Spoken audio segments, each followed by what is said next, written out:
Assalamualaikum warahmatullahi wabarakatuh. Alhamdulillahirabbil alamin wassalatu wassalamu ala asyrafil anbiya'i wal mursalin sayyidina Muhammad wa ala alihi washabbihi ajma'in. Rabbi shrah li sadri wa yassir li amri wa hlul 'uqdatam min lisani yafqahu qawli. Amma ba'd. Kita sama balik kitab kita ni, kitab Sabilal Muhtadin karangan Syekh Muhammad Arsyad Al-Banjari. Sabilal Muhtadin karangan Syekh Muhammad Arsyad Al-Banjari. Dalam bab rukun semaya kita bicara ni. Jadi kita nak masuk rukun yang ketiga pula. Rukun yang ketiga iaitu qiyam, artinya berdiri pada sembahyang fardu. Dan jikalau fardu nazar, fardu kifayah atau atas rupa fardu,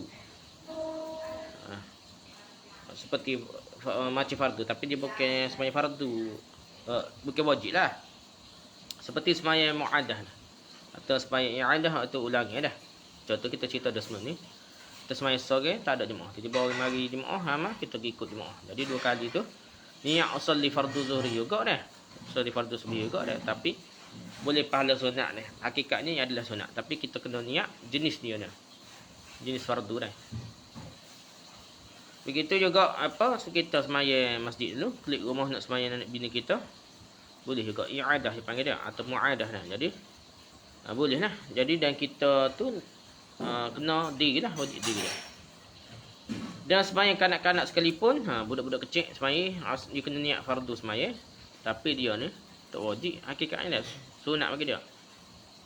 Bagi orang yang kuasa berdiri, wajib berdiri pun bagi orang yang berkuasa. Kalau tak kuasa, tak wajib lah. Dengan sendirinya atau dengan yang lainnya, dia mampu berdiri dengan diri sendiri ataupun dengan pertolongan orang lain, ikutlah. Kalau boleh, kalau tidak kat sembahyang boleh duduk dah. Tapi dalam solat sunat,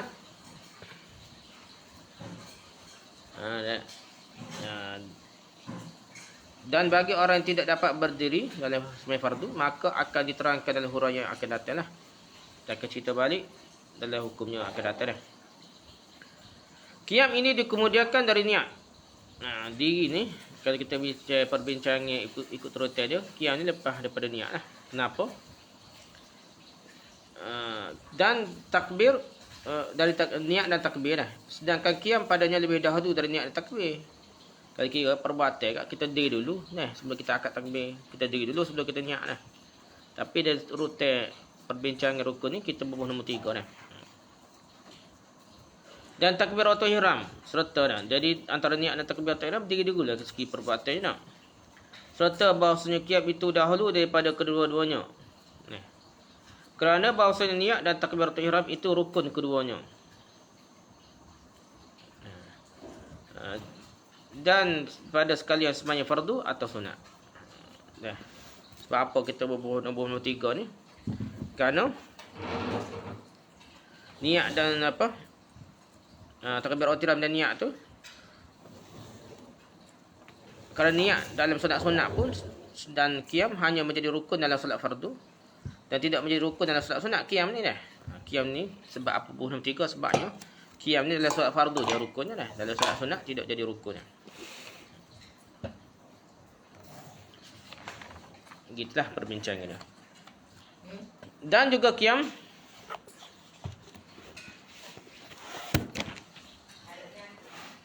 qiyam sekalipun terjadi sebelum niat. Walaupun di segi perbuatan ni qiyam dululah sebelum niat, tapi ada waktunya. So, contoh sembahyang sunat tak jadi rukun lah. Dan takbir sebelum takbir lah, sebelum niat dan takbir, namun qiyam tetap berlanjut sampai pada saat berniat ni.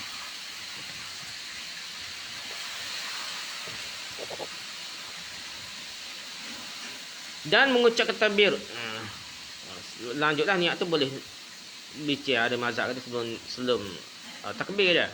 Mazhab kita pun siapa ke takbir, siapa ke habis takbir tu bolehlah niat. Dan terus berlanjut sampai selesai niat dan takbir. Qiyam ni kira sebelum lagi lepas dia, dan lepas takbir niat pun dia masih lagi berdiri, wajib berdiri dia. Sedangkan niat dan takbir dijadikan syarat dari rukun dalam solat fardu. Begitulah.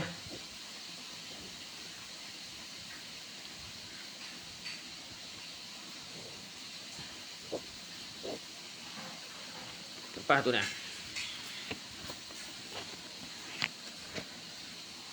Okey, sunat. Sunat dalam qiyam, dalam berdiri ni, merenggangkan kedua kaki sekira-kira sejengkal. Dia jarak tu bukan duk rapat kaki, tapi kaki tu jarak sikit lebih kurang sejengkal, lebih kurang dah. Dan demikian lagi pada sujud pun lebih kurang gitu dah. Ada pendapat lain kata masa sujud tu kita perapat kaki dah. Sebab ada dalil juga, bukan ada dalil dah. Tapi nak nyebutnya mazhab kita ni boleh molek jarak dah, molek jarak. Dan demikian juga berlaku dalam sujud dah. Sedangkan syarat qiyam ialah meluruskan tulang belakang. Dah. Syarat dia baru jadi betul berdiri ni kena lurus tulang belakang, kerana yang dinamakan qiyam, dinamakan berdiri itu, qiyam itu tidak diperolehi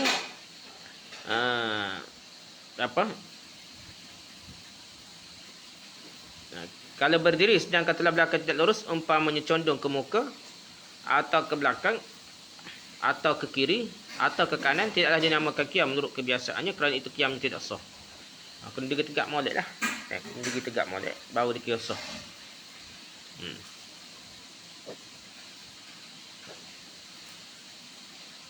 Jadi ikut uruf. Ikut uruf. Kalau orang ikut uruf kata ni bukan diri ni nyenggi dah. Dah. Jadi dia tidak sah. Ini kata. Tidaklah merosakkan qiyam kalau berdiri dengan bersandar pada suatu sekalipun. Diri tapi nyanda dah. Pada suatu sandaran tadi kalau dilepaskan ia akan roboh. Kalau lepas daripada sandaran itu, tumbel dia dah. Tetapi dengan syarat bahawa sandaran itu tidak mengangkatkan kaki. Nyanda pun kaki tu rapat bawah lah. Baru dikira sandaran. Jangan dikira sah lah. Tak angkat kaki dah. Disyaratkan juga dalam qiyam bahawa kedua kakinya berpijak dan tetap, ataupun hanya salah satunya tetap. Pijak lah. Kalau seorang berdiri dengan bergantung pada tali, dia berdiri tapi bergantung pada tali nak. Pegang tali ke apa dah. Dan kakinya terangkat pula dah. Dan tempat berdiri atau terangkat salah satu kakinya, tidaklah sah solatnya sekalipun kedua kakinya tersentuh dengan tanah, kerana kakinya tidak tetap. Dia kata gitu, bukan berdiri dah. Ni bagi orang tak mampu lah dah. Cerita-cerita ni cerita orang yang tidak mampu dah. Orang cerita mampu. Cerita bagi orang mampu. Orang mampu dia kena berdiri betul lah. Dia tak boleh buat kerja gini tak.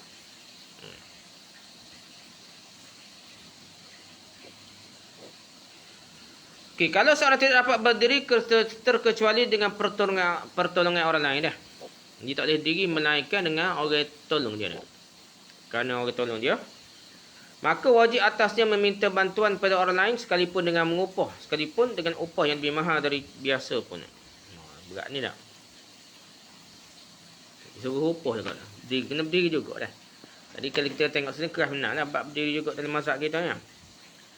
Jangan pandai remeh lah. Sakit sikit, lorak duduk dah. Setengah tu bawa kursi dah. Lo ni kan ada style bawa kursi sekolah semaya atas kursi dah. Dulu tak ada zaman Nabi ke apa dah. Di semaya tu kursi ni boleh tak boleh sekar lah, tapi kadang-kadang tu dia boleh jalan lepas mana-mana dah. Naik bawa kursi semaya dia. Boleh jalan pasar malam dah, pasar tani, pasar pagi ke apa dah. Pasar malam kadang-kadang boleh jalan dah. Tapi dia tak boleh nak sujud nak rokok ni, dia tak boleh dah. Spring dia tak gagah, lutut dia tak gagah dah. Tapi dia ni semaya duduk dah, tak boleh lah, dia kena diri dulu dah. Dia kena diri dah. Masa rokok sujud tu baru dah perbincangan dia, baru ada kata boleh atas kursi tu lah dah. Kerana kalau tidak kuasa berdiri hanya dengan membongkok saja seperti orang yang dalam keadaan rokok. Dia ni tak boleh diri, sekat rokok je boleh. Atau kerana satu hal itu tidak dapat berdiri dak qiyam seperti biasa, maka wajiblah qiyam menurut kadar kuasanya saja. Gitulah. Kalau tak mampu dia nak berdiri molek, buat sekat mana mampu dah. Tak boleh rukuk, wajib menambah tunduknya dah. Jadi kalau dia diri tu macam rokok, dah diri dia apa? Sakit pinggir, sakit belakang, siapa dia diri tu sekat rokok je boleh. Rokok kena rendah lagi lah, rokok kena rendah lagi daripada berdiri yang macam rokok dah. Jika kuasa lah, jika kuasa. Agar berbeza dengan qiyamnya dah. Dan jika tidak kuasa menambahkan tunduknya, wajiblah mengqasatkan rukuk dengan berhenti sebentar. Nah, kalau tak mampu tu sikit lagi untuk berbeza dengan berdiri, dia kena niatlah. Ni diri tak. Dia berhenti sebentar dan dia ni rukuk, ni diri. Tidak ni lepas sujud. Jadi kita kena niatlah hatilah. Kemudian dikosaknya dan niatnya lagi perbuatan sedang rukuk iaitu ittidah dah. Dengan berhenti sebentar dah. Kerana kesukaran melaksanakan semua pekerjaan yang menjadi rukun, maka diganti dengan kosak saja dah. Dengan niat saja dah. Dengan niat saja dia ganti. Tak boleh nak rukuk, tak boleh sujud dah. Ataupun orang ada sakit pinggir sekalipun dah. Sampai tak boleh nak bangun ke apa. Jadi semaya tu dengan keadaan itulah isyarat lah tak. Tunduk sikit kau, lebih sikit kau dah. Dia buat sekarang mana mampu dah.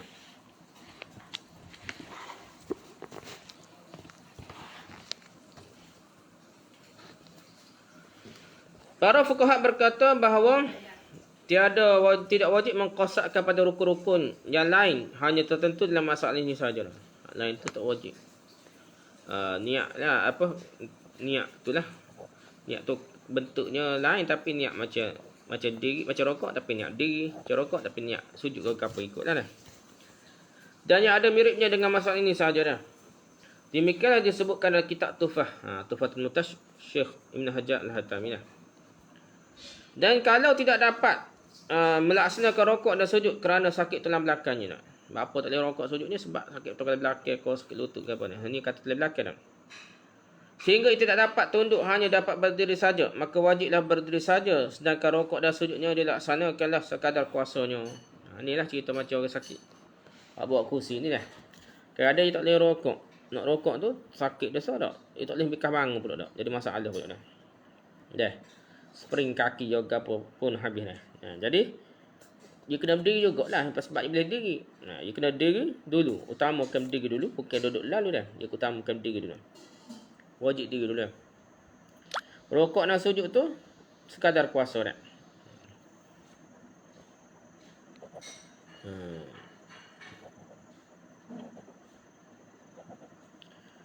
Okay, lepas tu dan kalau juga tidak dapat tunduk, maka cukup dengan hanya menundukkan leher saja. Tekuk je awak tunduk dah. Tekuk saja turun.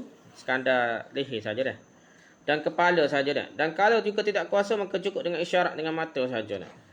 Gitu dah.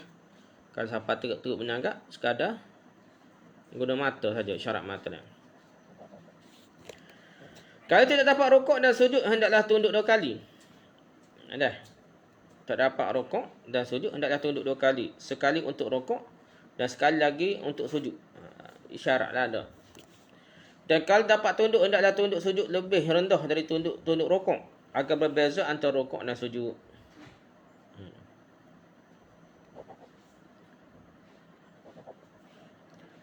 Dan jika tidak dapat qiyam berdiri kerana sangat sulit. Sangat sulit. Kalau jika juga dipaksakan akan bertambah penderitaannya, kesakitannya dah. Kalau paksa, ia akan jadi semakin kuatlah sakit dia mengikut adat dah. Sekalipun belum sampai ketika memperbolehkan ia bertayamum. Sebenarnya tak ada kaitan tayamum dia. Tak apalah. Tapi bertambah sakitlah dia kalau dia paksa sikit dia. Umpamanya kalau berdiri,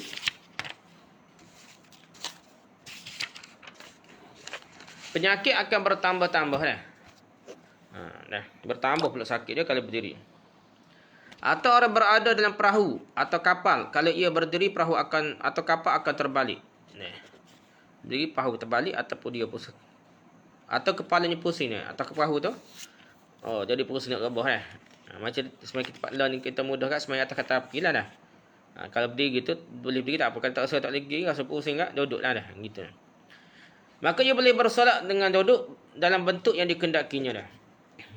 Gitulah, boleh lah. Jangan kita paksa tak boleh berdiri juga. Dia kemampuan manusia ni lain dah. Ada setengah tu boleh berdiri, tak rasa pening ke apa, tak apalah. Tapi kalau orang tak pening ke, tak apalah nak, dia boleh berdiri dah. Dan pahala terima tidak akan berkurangan kerana uzur.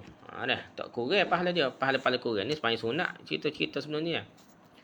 Tapi kalau kerana uzur dia semaya, hak wajib pun dia boleh duduk, hak semaya sunat pun boleh duduk. Kerana apa? Kerana uzur tetap dia boleh pahala penuh, bukan pahala separuh lah. Namun duduk iftirash lebih baik dari duduk tawarruk dan bersila dah. Jadi kalau dia nak semaya boleh duduk, atas kereta api ke apa tak boleh mesti atas kapal dak. Bergolok dah, tak duduk dia dah. Nak rebus semaya kocok-kocok. Jadi cara dia kita duduk iftirash lebih baik. Iftirash ni duduk macam tahiyat awal lah dah. Macam duduk antara duduk sujud. Berban ni duduk tawaruk. Tawaruk ni mana? Tawaruk ni duduk macam duduk tahiyat akhir ataupun dan bersila macam kita sila lah. Jadi boleh tu boleh dah, tapi lebih afdalnya ialah duduk iftirash. Duduk macam tahiyat awal.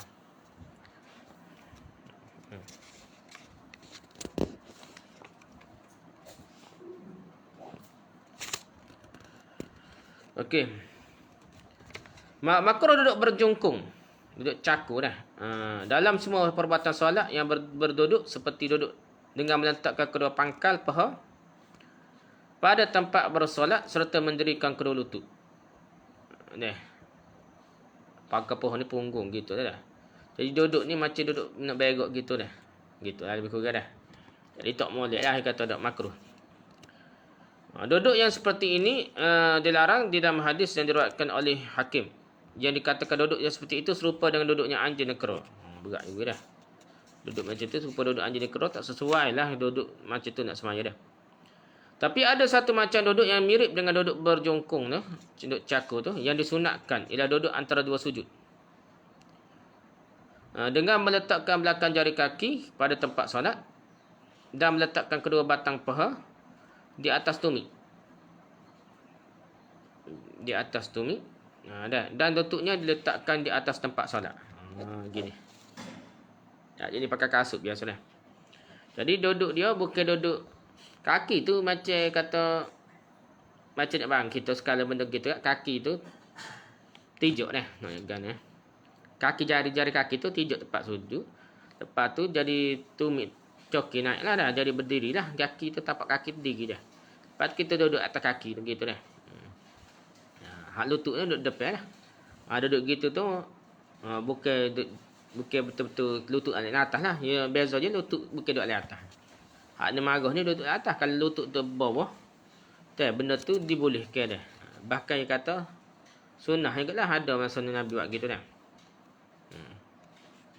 Sunnah, dia kata sunnah dah. Duduk atas belakang jari dah. Gitu dah.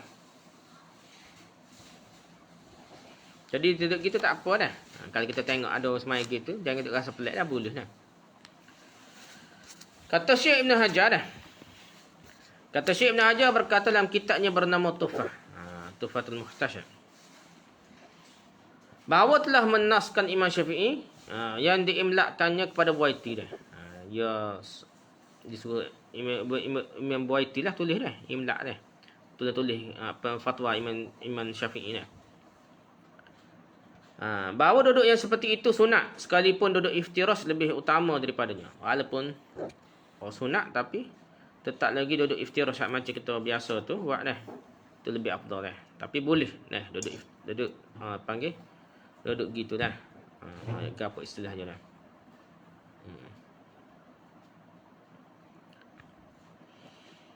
Okey. Disamakan dengan duduk antara dua sujud dengan setiap duduk yang pendek seperti duduk istirahat. Duduk istirahat pun serupa dengan duduk antara dua sujud lah. Gitulah. Itu iftirashnya.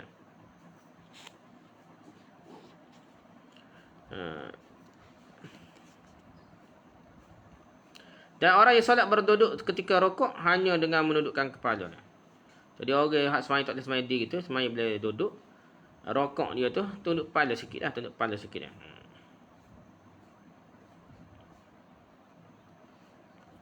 Okey, lepas tu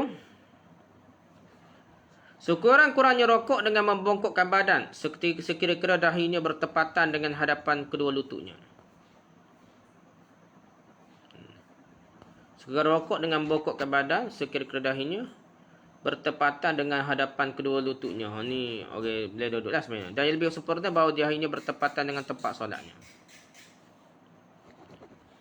Sedangkan cara rokok bagi orang yang solat sunat berduduk ialah sekurang-kurangnya seperti terangkan di atas. Yang paling sempurna dengan meletakkan dahinya bertepatan dengan tempat solatnya. Lebih kurang ada. Tempat sujud lah tempat solat ni.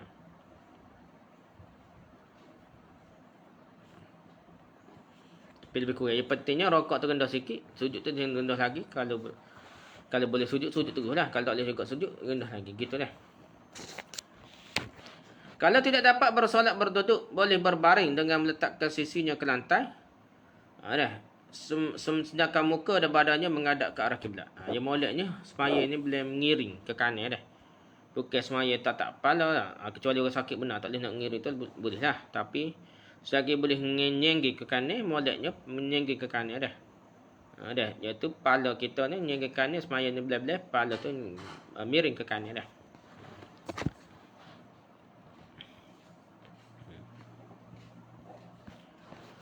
Dan sunat meletakkan sisi kanan di sisi kanan dah. Dan makruh meletakkan sisi kiri dah. Ia tak molek pula kalau kita nyenggi ke kiri dah. Dan kalau masih dapat meletakkan ke sisi kanan dah. Kalau kita nyenggi ke kanan, kalau semaya sakit pun boleh nyenggi ke kanan, molek nyenggi ke kanan. Kalau tak boleh juga baru boleh nyenggi kiri dah.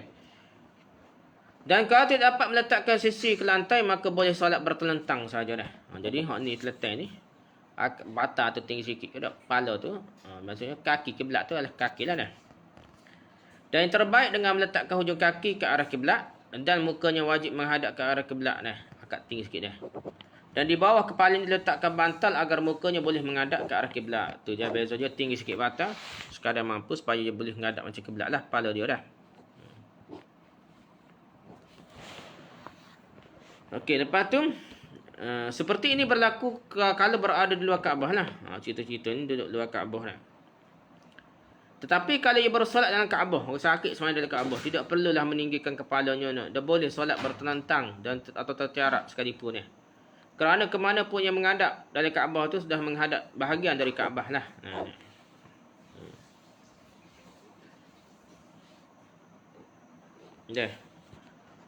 Tetapi kalau Kaabah itu tidak mempunyai atap, tiba-tiba tu ada bahagian bangunan itu ada atap dah, tidak boleh solat bertelantang lah. Dia wajib meninggikan kepalanya juga.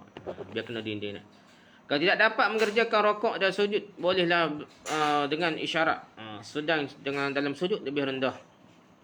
Dan dalam rokok, agar kedua perbuatan itu berbeza. Jadi rokok dan sujud dia beza lah. Rokok rendah sikit, sujud lebih rendah dah.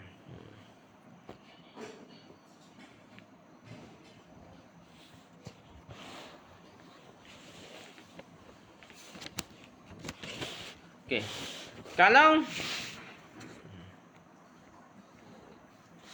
Kalau juga tidak dapat mengisyaratkan dengan kepala, guna kepala pun tak boleh.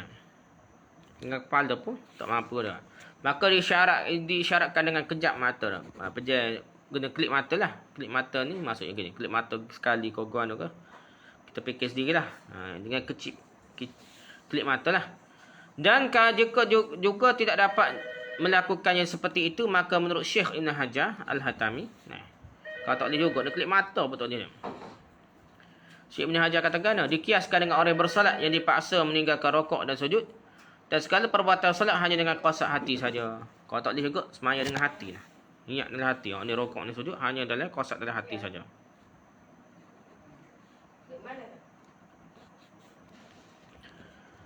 Dan kalau bacaannya wajib tidak dapat dituturkannya dengan lidahnya, hendaklah dengan hatinya. Jadi bacaan wajib ni nak mulut pun tak boleh nak gerak dah, tak ekak, sakit dah dah. Ataupun dia qamah ke apa dah, ataupun dia sakit dah. Jadi dia boleh guna apa, hati ya, guna hati ya.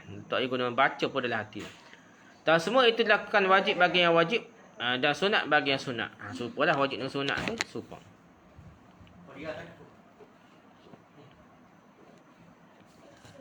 Solatnya tidak dia qada kerana uzur seperti sakit dan pahalanya tidaklah kurang. Jadi semaya sekadar mampu, tak perlu qada lah. Dia tak perlu qada. Tetapi kalau dipaksa orang untuk berbuat perbuatan yang membatalkan solat, maka apa yang diperbuatnya tidaklah wajib mengqada solat selama ini dalam keadaan terpaksa. Dia kena ikat, dia kena jaga pada. Lepas tu nak sekat tak boleh semaya dah. Jadi dia buat sekadar yang mampu, dan tak perlu qada lah semaya dia dah.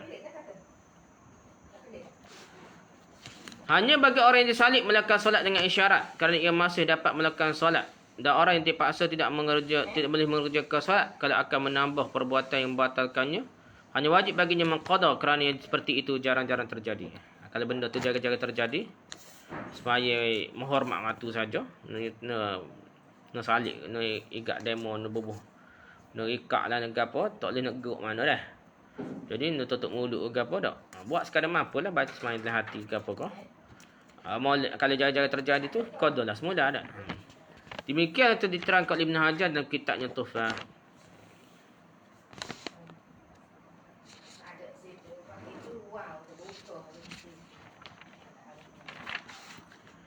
Kalau masih dapat dilakukan satu tingkatan seperti yang terangkan di atas pada pertengahan solat, maka wajiblah ia perbuatnya. Dah. Tadi martabak atau peringkat-peringkat ni tak cekak, tak boleh, tak mampu ni, dia berubah-ubah dah.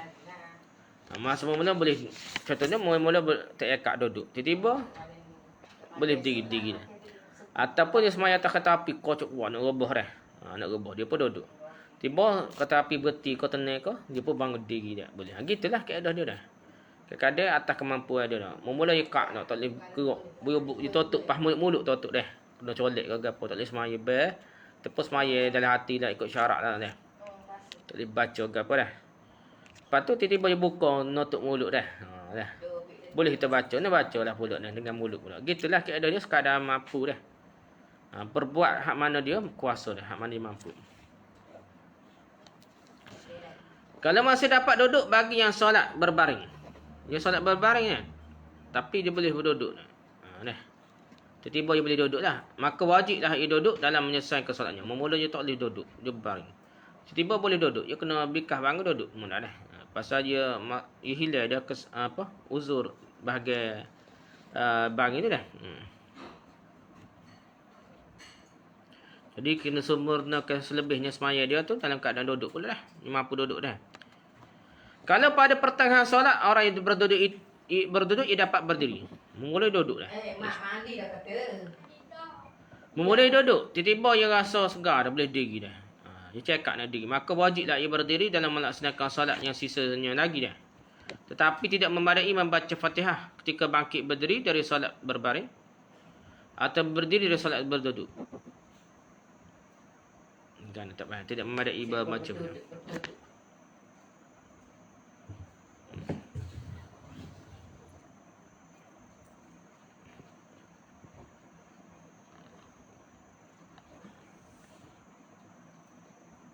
Jadi kena baca lah Fatihah ketika berdiri. Jangan dia tengah-tengah duduk. Kali boleh diri, kena baca diri lah. Gitulah kali dah. Demikianlah juga kalau tidak kuasa berdiri pada pertengahan solat. Berdiri. Maka boleh ia duduk dalam menyempurnakan solat yang sisanya. Dia mula cekak diri dah. Tiba-tiba tak cekak dah. Nalih nak rebah tak cekak dah. Tadi dia boleh duduk. Dan semaya dalam keadaan duduk dah.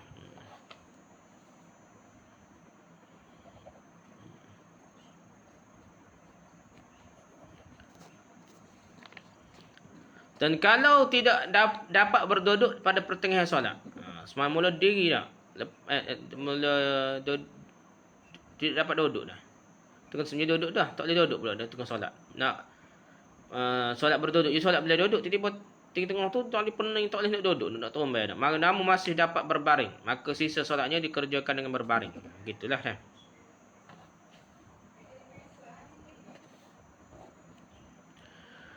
Dan memadai membaca Fatihah di sini ketika hendak tunduk duduk. Baca Fatihah. Nak tunduk duduk tu.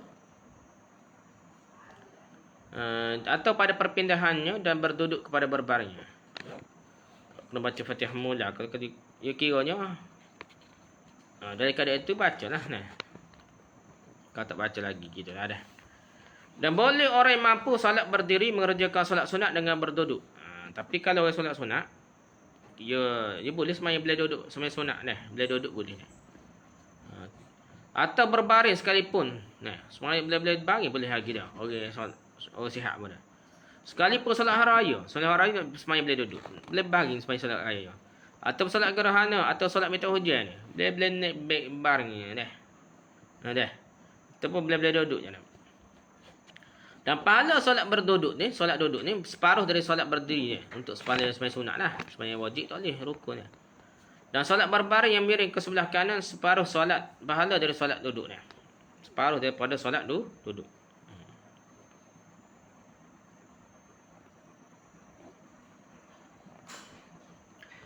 Kerana Nabi sallallahu alaihi wasallam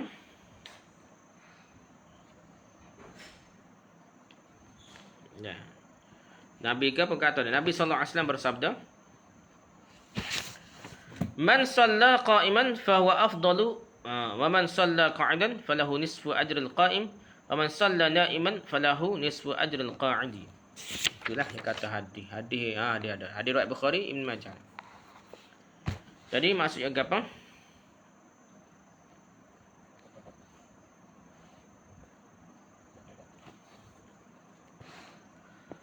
Ini panjang lagi ni. Kita jawab gini.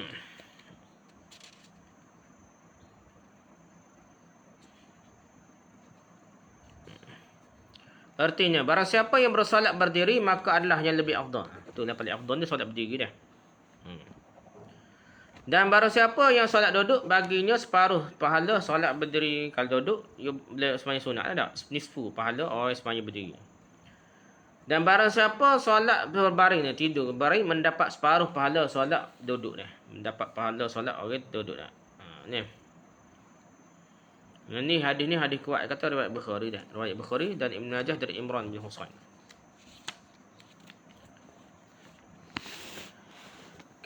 Ini berlaku bagi orang yang kuasa berdiri yang selain dari Nabi sallallahu alaihi wasallam dah. Kalau dia mampu, dia wajiblah dah. Selain daripada Nabi dah. Tapi bagi orang tidak mampu berdiri, maka pahala solat berduduk tidak kurang pahalanya. Jadi gini cerita Nabi ni walaupun dia semaya duduk, pahala dia penuh juga. Pasal dia nak ajar, bila-bila ngajar lah. Syariat. Jadi dia bukan macam pahala kita tu, perbincangan dia. Tapi bagi orang tidak mampu berdiri, maka pahala solat berduduk tidak kurang pahalanya dari solat berdiri. Kalau dia tak mampu dah, semaya sunat mana, tak mampu berdiri, jadi dia boleh pahala penuh juga walaupun dia semaya boleh duduk dah. Dan orang yang tidak mampu berduduk dah dan solat dikerjakan dengan berbaring, maka pahalanya tidak berkurangan dari solat berduduk ataupun solat berdiri apabila tidak mampu dah. Gitulah dah. Atau mampu ni kita special case lah. Pasal dia bukan sengaja dah. Nah, gitu. Sedangkan bagi Nabi SAW termasuk kekhususan Nabi lah. Khusus Nabi ialah mengerjakan solat sunat dengan berduduk dan berbaring seperti pahala solat berdiri juga dah. Dengan tidak kurang pahalanya sedikit juga pun. Kerana demikian ini untuk menghindarkan kesedanganan. Jadi Nabi nak ajar kita lah. Tak kita segan, tak kita ni tak berasa salah semaya kita lah. Nabi ni tengah mengajarkan syariat. Jadi tak kurang pahala Nabi lah.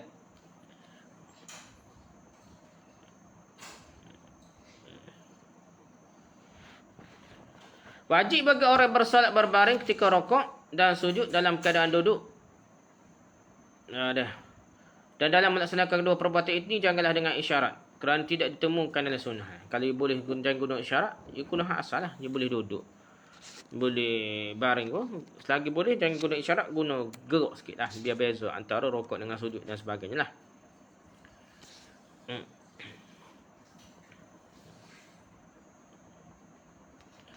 Sedangkan solat sunat bertelentang, semaya boleh tidur lah, terletak, dan tidak sah bagi orang yang masih dapat berbaring dengan meletakkan sisi kanannya ke lantai, sekalipun hanya dalam melakukan rokok dan sujud. Kerana seperti ini tidak pernah diperbuat oleh Nabi SAW. Kalau solat sunat, kalau walaupun boleh baring di mana pun, kena menggebang kanan yang boleh. Kanan itu ada riwayat kali tak, tapi hak duduk bila terletak ni tidak ada riwayat, tak boleh buat dah. Tak sah dia kata dah. Kecuali uzur lah dah.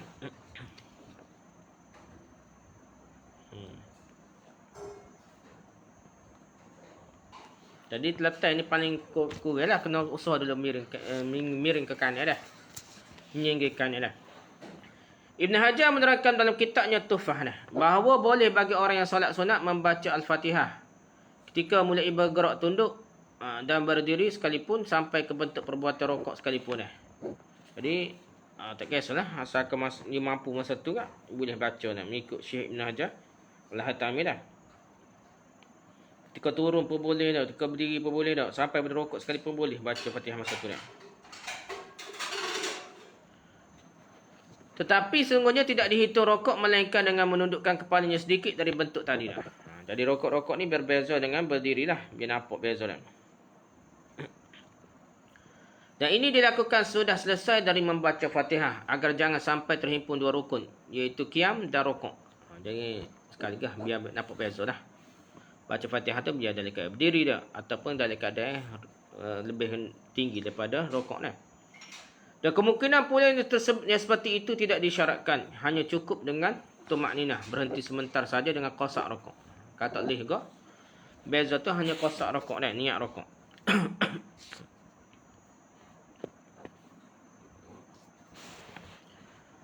Lepas tu Syekh Ibn Qasim dalam kitabnya bernama Hasyiah. Syekh Ibn Qasim ni Hasyiah gapo tu ada. Dalam kitab ni Hasyiah Ibn Qasim, dia kata gapo? Hasyiatihi bermula. Berkata, semua apa yang dikatakan oleh Ibn Hajar itu berlaku apabila ia ingin melakukan rokok sudah berdiri dah. Cerita-cerita panjang ni. Rokok ketika berdiri dah. Ia ingin apa? Ia ingin melakukan rokok sudah berdiri dah. Diri dulu baru rokok. Jadi tu perbincangan dia dah boleh ke baca Fatihah bila-bila tunggu kau gapo kau dak. Moleknya biar suku dah. Dia masa diri dah. Okey, lepas tu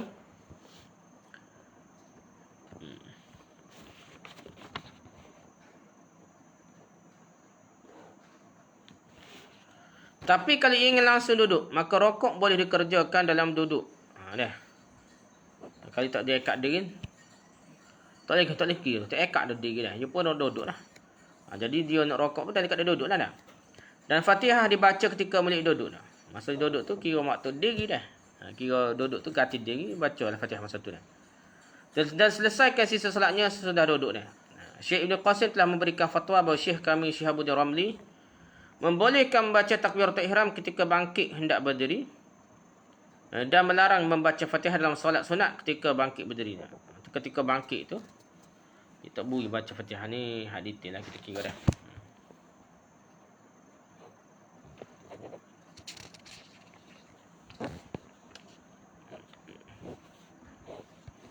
Maksudnya biar jelas lah duduk yang baca Fatihah tu ketika berdiri ke dah.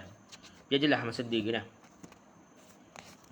Syekh Ibn Qasim mengemukakan tentang fatwa yang kedua dan syekhnya katanya ini perlu dipertimbangkan lagi kerana tidak disyaratkan berdiri dalam solat sunat berbeza dengan solat fardu.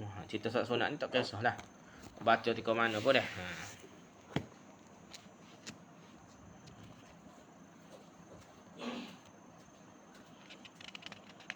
Okey, sekat tu saja. Habislah kita perbincangan kita ni rukun yang ketiga iaitu berdiri dah.